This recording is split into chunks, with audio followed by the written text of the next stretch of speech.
یو بل سوال کړی دی چې یو کس په بل باندې پیسې دي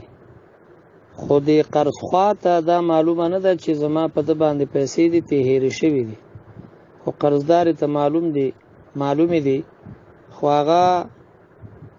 پیسې نشي ورکوی د هغې په عوض کې کله ناکله څه سودا وغیره ورکوي کله نغد پیسې هم ورکوي خو هغه ته دا پته نشته دی چې دی ما ته خپل هغه قرض را خلاصوي بلکې هغه دا ګمان کوي چې دا څه تحایف دي نو د ده په پیسې قرض دي دی به پیسې ورکوي ورته او که دی مثلا د پیسو په عوض کې څه سامان ورکوي یا د خورد و نوش اشیا ورکوي ورته نو دا اله صحیح دی چې کله هغه په دې باندې خبر شي او راضي وي البته که دغه زمانې پورې څومره ورکړي هغه د خبر کی چې دا ما تا ته درکول نو دا ستا په ما باندې پیسې وي نو که هغه پې راضي او بیا باقي هم مثلا د باقي پیسو په عوض کې دی ورته سامان ورکوي او هغه یې قبلوي نو ډېره ښه ده او که نه هغه ته به خپلې پیسې ورکوي او د بل کلیپ کې تاسو ویلي دي چې کله ناکله د خوراک خرچه پې کوي مثلا 100 روپۍ خرچه وشي نو 50 روپۍ دی د هغه د پیسو نه کټ کوي نو دا جایز نه دي هغه ته وایي ولې نه یو بل سوال کړی دی د راډو ګړۍ په باره کې وایي چې دې کې موږ داسې اورېدلي چې سونه پکې استعمال شوی ده والله عالم ما ته خو معلومه نه ده چې استعمال شوی ده یا نه ده خو به هر حال که مثلا دا چین د سونې وي یا دا کما ګړۍ چې پکې ده دا د سونې وي نو د دې استعمال نه ځان ساتل پکار دي لکه که د سرو زرو ګوتمه وي چې هغه ډېره وړی نو بیا هم استعمال حرام دی مسلمان ته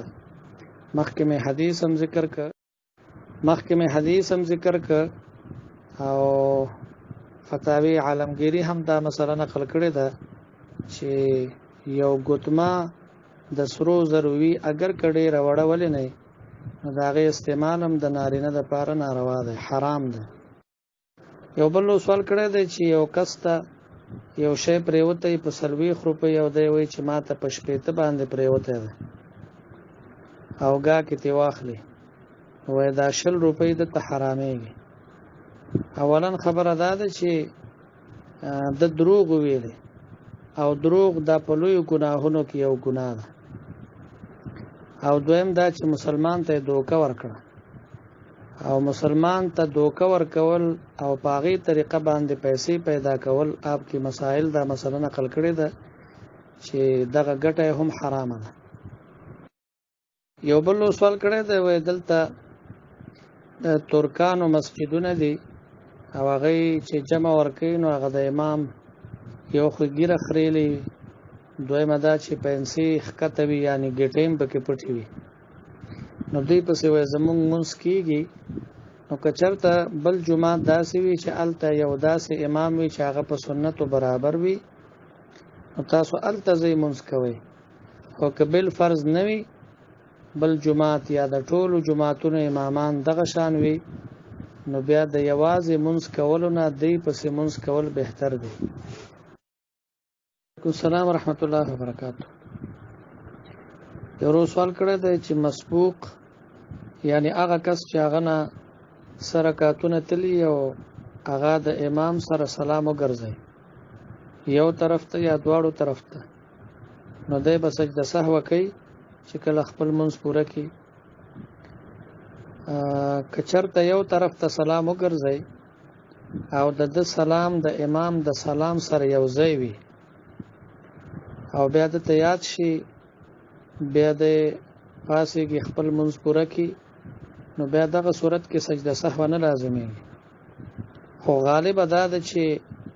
د مقتدي سلام خامخا د امام د سلام نه وروسته وي اگر که یو سکند ولې نه نو بیا دغه صورت کې چونکې سلام سره د امام متابعت ختمېږي او دی چې سلام ګرځوي په درمیان د مانځه کې نو دې صورت کې د باندې سجده سهوه لازمېږي او چې دواړو طرف ته سلام وګرځوي نو بیا په طریقې اولا سجده سهو لازمي. خلاصه دا چې کله یو طرف ته سلام وګرځي نو هم عام تور باندې د مقتدی سلام د امام د سلام نه رستوي، نو هم چې د یاد شي بیا خپل منځ پوره کې نو سجده سهو وکړي. او کدواړو طرف ته سلام وګرځو ورته یاد شو چې زما خو منځ پاتې دی او بیا پاسه د خپل منځ پوره کړو بیا هم سجده سهو لازميږي. وعلیکم السلام ورحمت الله وبرکاتہ. یو سوال کړی دی، یو کس موټر سایکل باندې سفراک ور سره نو هغه ته پریوته او موږ ورپسې ډېر تلاش وکړو خو پیدا نشو یا په لاس رانغی. نو درې څلور ورځې مغه خوراک یې سر کړی دی، نو د هغې خوراک موږ ته جایز دی او جایز دی، خو که بالفرض دغه راغی نو بیا به تاسو عوض ورکوئ ورته. وعلیکم السلام ورحمت الله وبرکاتہ. یو سوال کړی دی چې یو دکاندار ته ګاهک راشي او بیا د هغې نه څه پاتې شي په دکان کې، نو د هغې څه حکم دی؟ د هغې حکم دا دی چې دغه شی به د امانت ساتي، امانت به ساتي، نو که هغه هر کله راغی هغه ته به حواله کړي، کم از کم یو کال به ساتي. که راغی نو ډېره ښه ده هغه ته به یې ورکړي، او که رانغی نو بیا به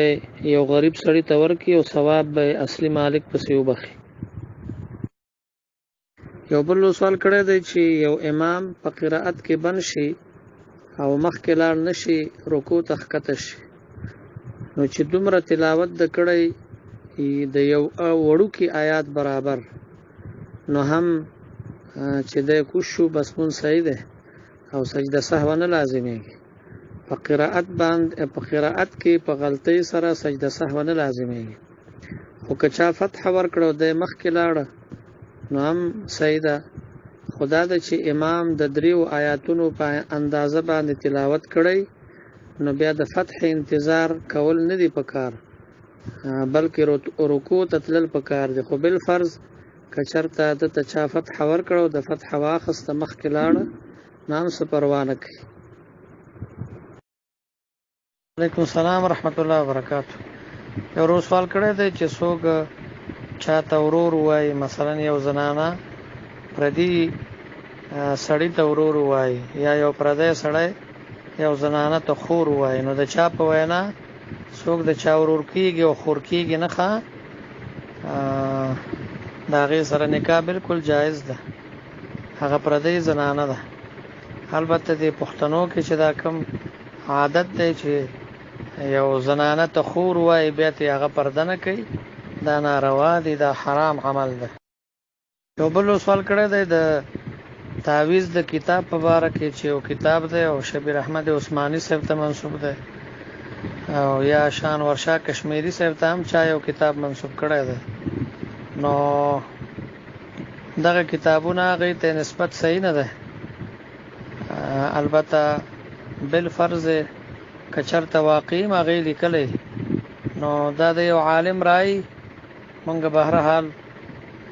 په چا باندې رد نه کوو، خو مونږ د دغه قائل نه یو.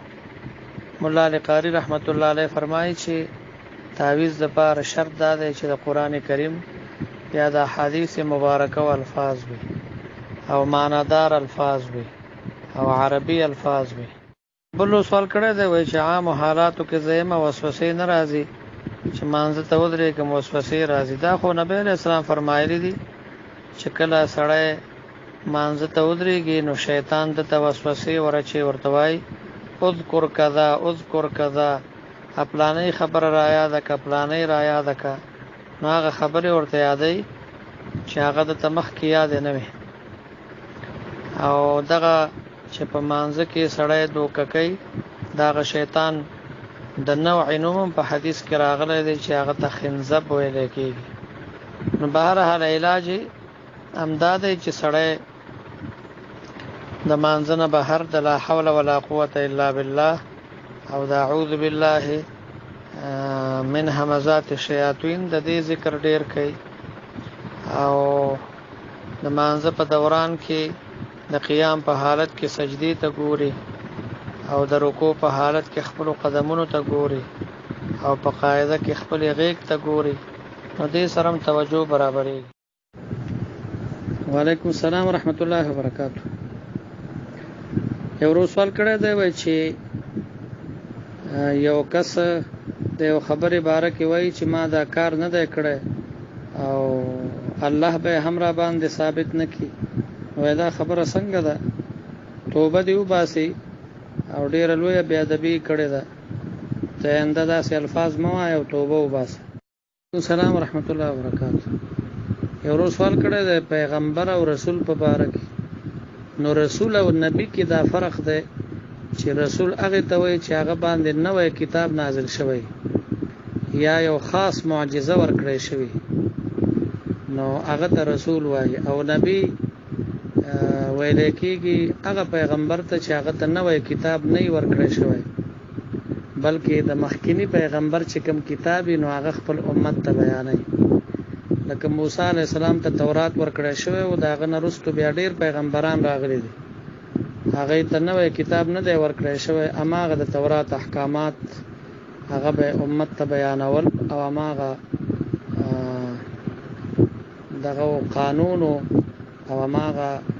احکامات چې کوم په تورات کې او په هغې باندې به عمل کېده. او پاتې شو پیغمبر. نو پیغمبر خو د فارسی لفظ دی، پیغامبر معنا پیغام راوړونکی د الله د طرف. یو بل سوال کړی دی پیغمبري هر پیغمبر ته چې ورکړی شوی ده نو په 40 کلنۍ کې ورکړی شوی ده، ما سوا د عیسی علیه السلام نه چې هغه ته د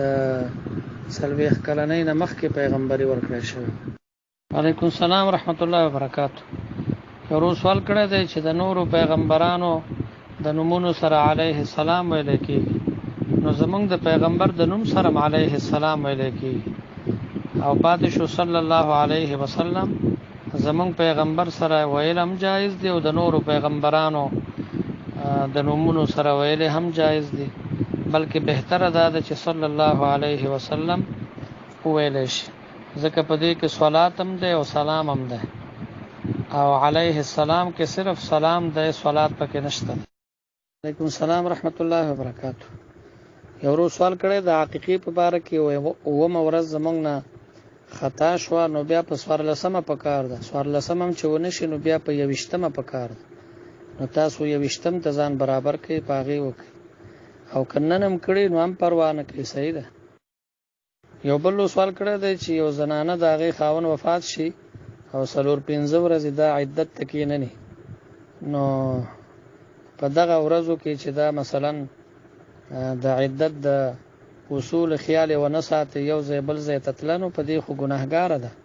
خو بیا هم 4-5 ورځې پس هم چې کښېني بس صحیح د خپل عدت به پوره کوي بیا هم.